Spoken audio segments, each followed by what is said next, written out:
A epístola extraída da carta de São Paulo aos Gálatas, 5:16, 24. Irmãos, andai segundo o Espírito e não satisfareis os desejos da carne, porque a carne tem desejos contrários ao Espírito e o Espírito à carne, pois estas coisas são contrárias entre si, para que não façais tudo o que quereis. Se vos deixais conduzir pelo Espírito, não estáis sob a lei. Ora, as obras da carne são manifestas: a fornicação, a impureza, a desonestidade, a luxúria, a idolatria, os malefícios, as inimizades, as contendas, as rivalidades, as iras, as discórdias, as discussões e as seitas, e as invejas, os homicídios e a embriaguez, as glutonarias e coisas semelhantes a estas, contra as quais vos previno. Como já o disse, os que as cometem não possuirão o reino de Deus. Mas os frutos do Espírito são a caridade, a alegria, a paz, a paciência, a benignidade, a bondade, a longanimidade, a mansidão, a fidelidade, a modéstia, a continência e a castidade. Contra tais coisas não há lei, porque os que são de Cristo crucificaram sua carne com suas paixões e concupiscências. A leitura do Santo Evangelho segundo São Mateus 6, 24 e 33. Naquele tempo disse Jesus a seus discípulos: ninguém pode servir a dois senhores, porque ou há de aborrecer a um e amar o outro, ou há de acomodar-se a este e desprezar aquele. Não podeis servir a Deus e às riquezas. Por isso vos digo, não vos inquieteis com a vossa vida, com o que comereis, nem por vosso corpo, com o que vos vestireis. Não é a vida mais do que o alimento, e o corpo mais do que a vestimenta? Olhai para as aves do céu. Elas não semeiam, nem colhem, nem fazem provisão nos celeiros. Contudo, vosso Pai Celestial as sustenta. Não valeis vós muito mais do que elas? Qual de vós pode, com todos os seus cuidados, acrescentar um côvado sequer à sua estatura? E pela vestimenta, por que vos inquietais? Considerai como crescem os lírios do campo. Não trabalham nem fiam. Entretanto, digo-vos que nem Salomão, com toda a sua glória, se vestiu como um deles.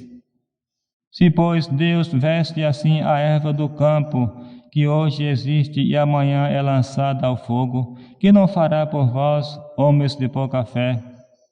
Não andeis, pois, inquietos, dizendo: que comeremos, ou que beberemos, ou com que nos vestiremos?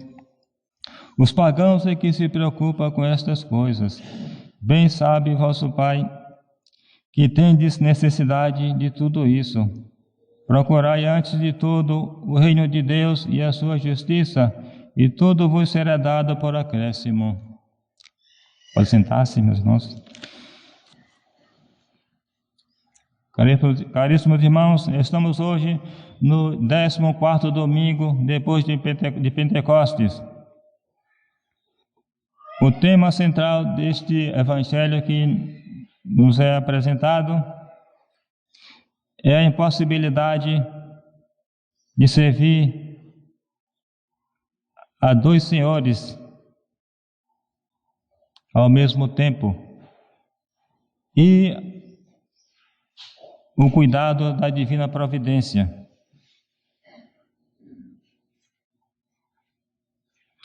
Ninguém pode servir a dois senhores. Este provérbio, do qual se sente a propriedade, é no sentido de Cristo uma realidade perfeita. Ele quer dizer, primeiro, que ninguém pode dedicar-se totalmente, com toda a sua afeição do seu coração, a dois senhores, porque se pertence inteiramente a um, já não poderá pertencer ao outro.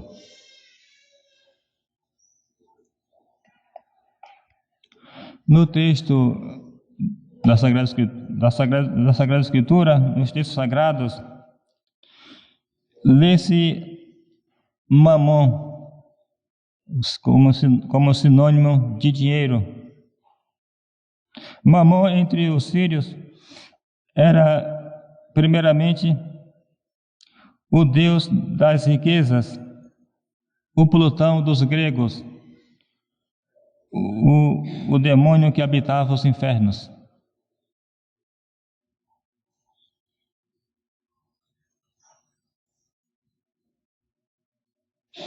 Mamon sempre, então, se apresentou como um concorrente, um falso deus, um ídolo. Nosso Senhor aqui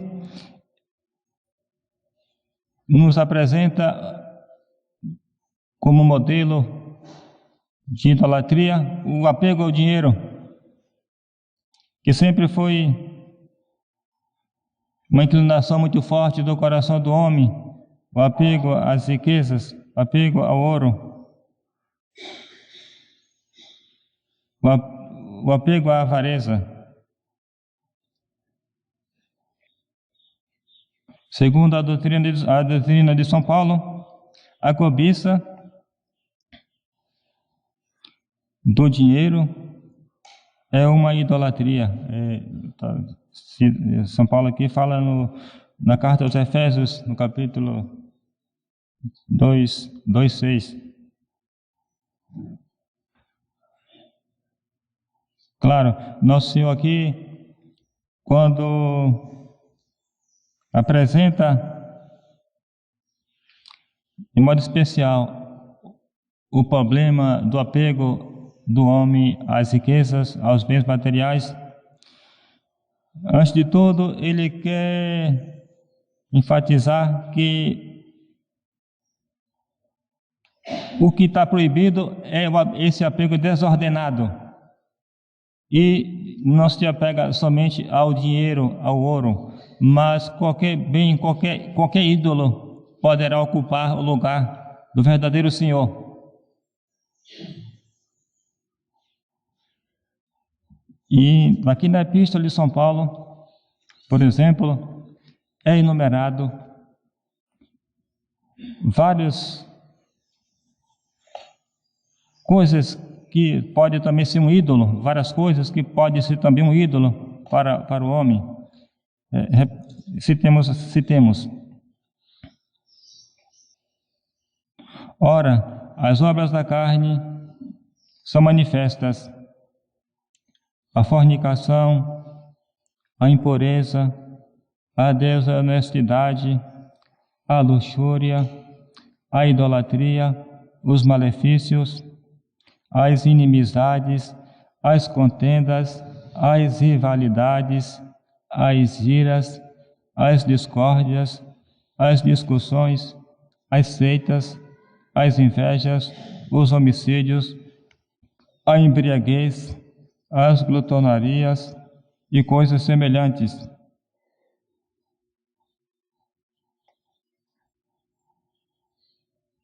A fornicação, a impureza, a luxúria. A fornicação, né? O pecado das pessoas que se unem com marido, como casados, sem ter sido, ter relação de casados como se tivesse casado normal na igreja. A união da carne, né, do rapaz e da moça, sem ter se casado na igreja, pecado de fornicação. A impureza, os pecados contra a virtude da castidade, e a luxúria, né, também é o sentido mais geral. todo o pecado de impureza está ligado a esse pecado, a esse vício capital da luxúria.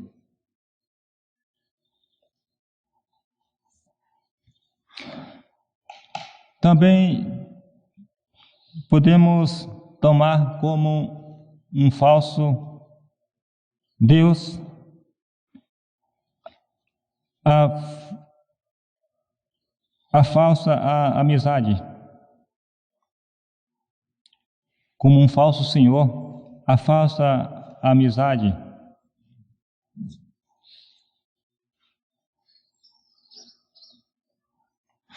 A amizade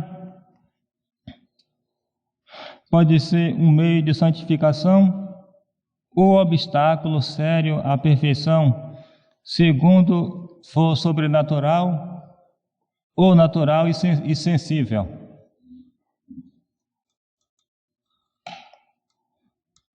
Então, a amizade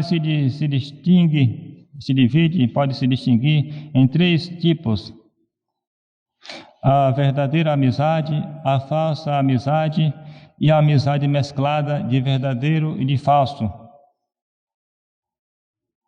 Temos normalmente necessidade da amizade, da verdadeira amizade, porque nem sempre mesmo as pessoas espirituais que têm os confessores, os diretores, nem sempre satisfaz plenamente essa necessidade, porque em geral se precisa de uma pessoa, de um igual, para se desabafar, para se abrir, para se comunicar, etc. E daí a necessidade de uma verdadeira amizade. Pode-se descrevê-la da seguinte maneira: a verdadeira amizade em vez de ser apaixonada, absolvente e exclusiva, como a amizade sensível, caracteriza-se pela tranquilidade, moderação, confiança mútua. É uma afeição tranquila e moderada, precisamente porque se funda no amor de Deus, participa de sua virtude. Ela não se incomoda quando o amigo tem outro amigo, pelo contrário, até se alegra, já que o amigo se sente bem estando junto daquele. Essa amizade, a Sagrada Escritura diz que quem encontrou um amigo assim, encontrou um tesouro. E até na vida dos santos vemos exemplos assim, de homens que tinham esses amigos. O próprio São Paulo, né? Ele fala nas suas cartas, né, desse afeto natural, porém tão puro de coisas sensíveis, que ele mantinha. E outros santos, né? Outros santos também praticavam também esta amizade verdadeira. A falsa amizade são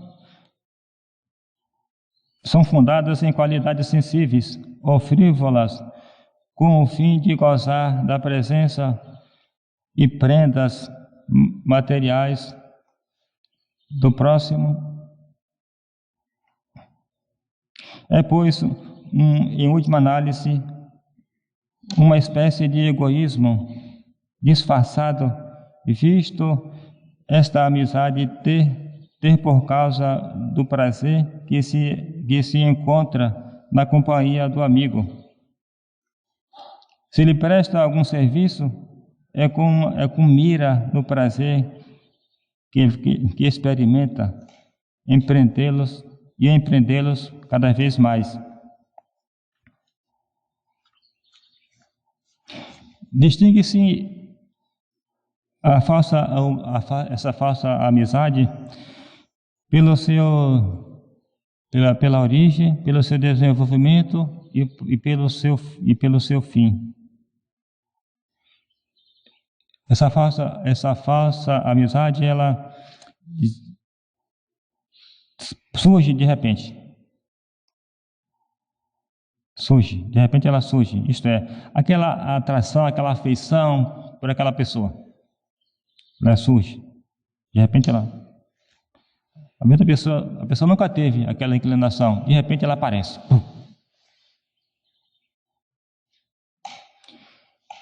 Então ela se desenvolve com os encontros, com as conversas,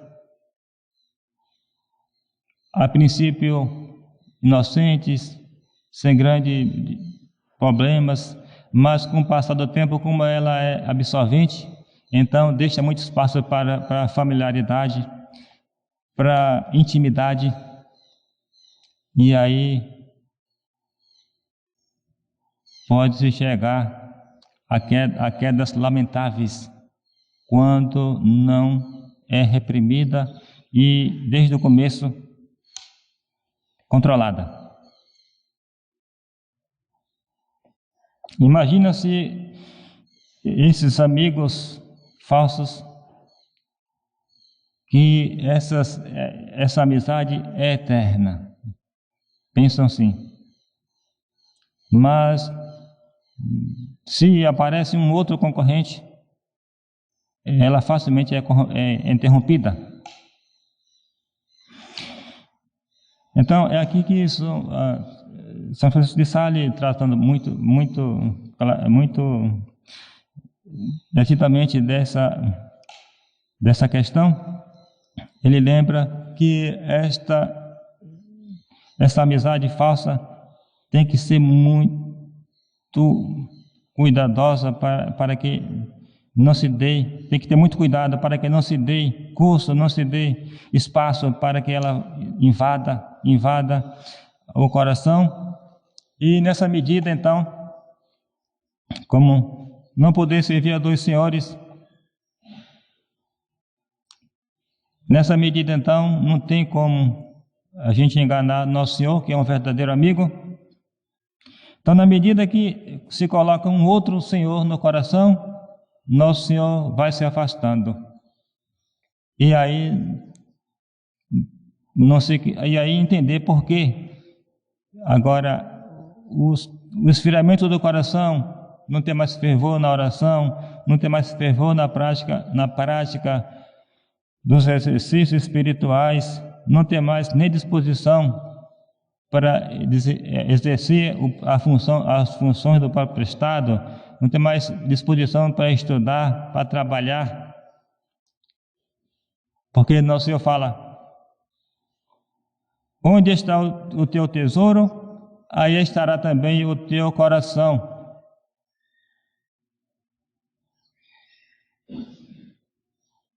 E se tem, então, esse falso amigo, e que o dia todo importuna a mente da pessoa, aquilo vem na lembrança, aquela atração, aquela inclinação de estar junto daquele outro, e isso é muito marcante. Eis aí o sinal de que estás com um ídolo no coração.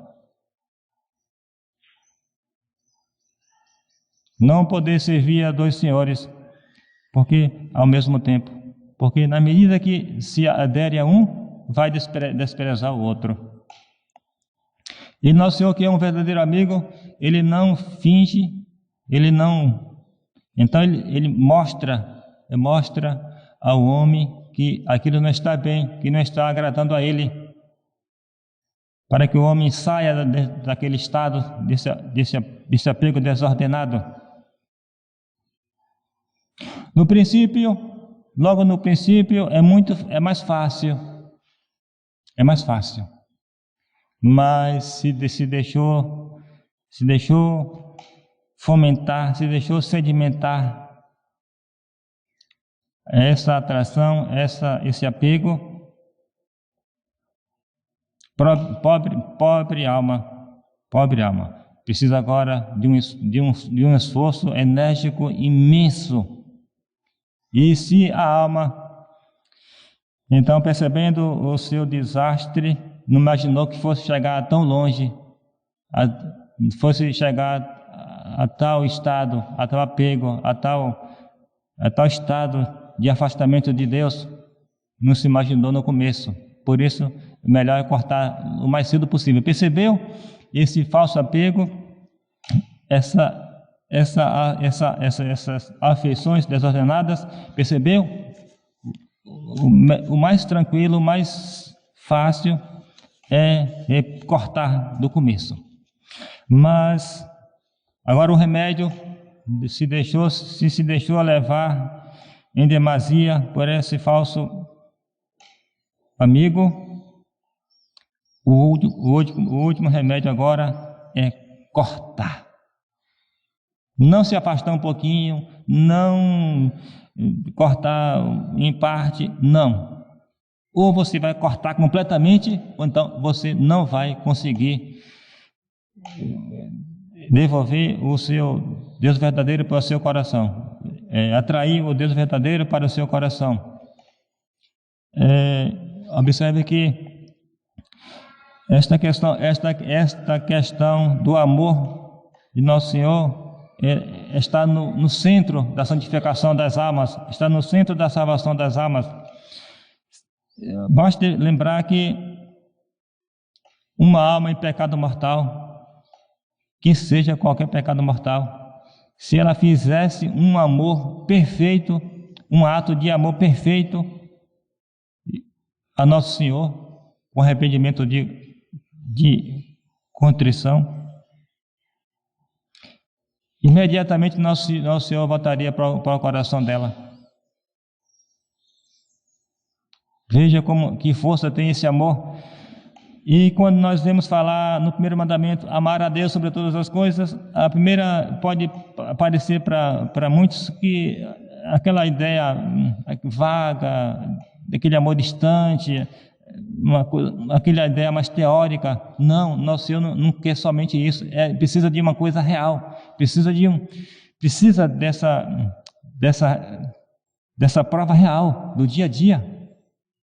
Nosso Senhor quer ser amado acima de todas as coisas.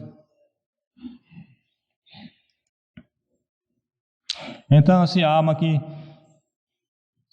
tenha caído nesse estado de apego mais profundo, se ela então é honesta,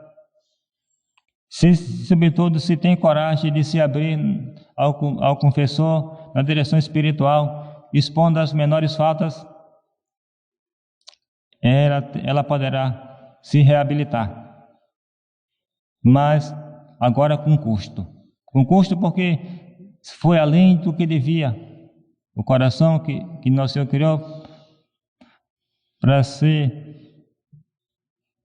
colocado o próprio Deus no primeiro lugar foi desviado por um Deus, por um ídolo. E também a outra lição do Santo Evangelho é a providência divina. Por isso eu vos digo, não vos inquieteis com a vossa vida, com o que comereis, nem com o que não com o que vos vestireis, nem por vosso corpo com o que vos vestireis. Também Nosso Senhor aqui não está falando para ficarmos ociosos, sem procurar cuidar dos deveres de Estado, de fazer as nossas provisões. Não é isso que Nosso Senhor está falando.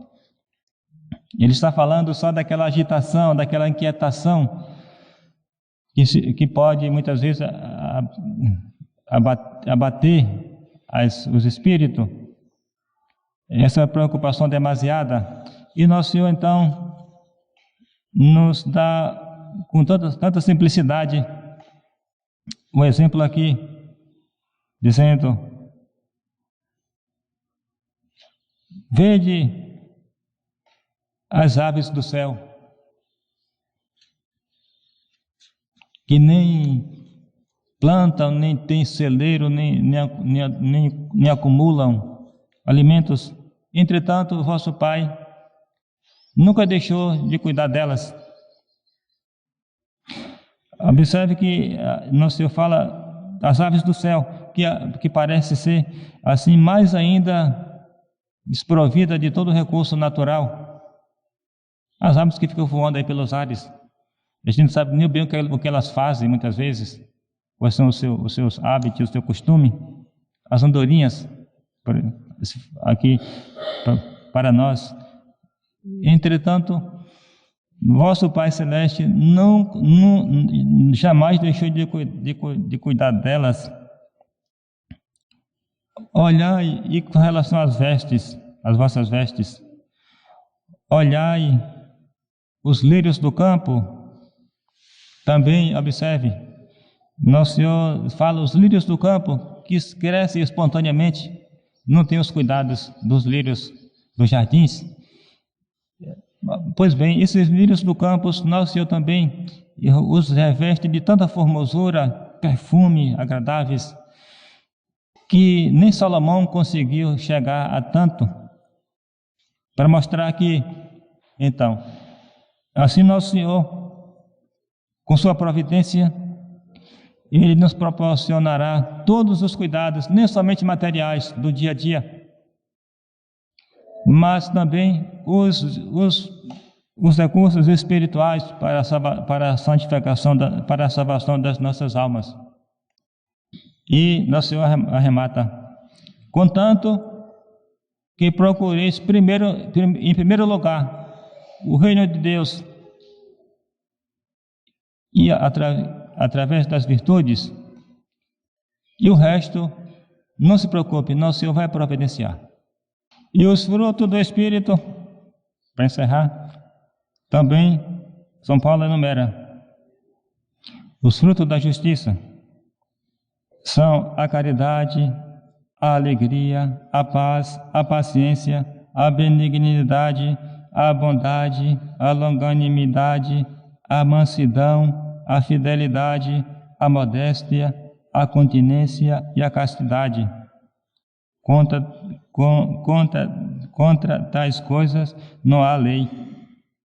Isto é, ninguém pode impedir uma lei, uma regra contrária a essas práticas. Ninguém pode nos impedir.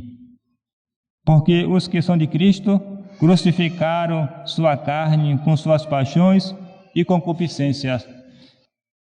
Então se deduz claramente de que viver a vida cristã, a vida católica, sem encarar a realidade, nossa realidade, a nossa miséria, sem procurar combater estas más paixões, essas más tendências, estamos nos enganando e certamente não fazendo caso do ídolo que estamos colocando no lugar do verdadeiro Deus. Pedindo a Nossa Senhora da Fé que nos conceda todas as graças necessárias para que possamos viver sempre colocando o verdadeiro Deus no trono do nosso coração e confiando na providência divina de que nunca nos faltará tais recursos. Em nome do Pai, e do Filho e do Espírito Santo. Amém.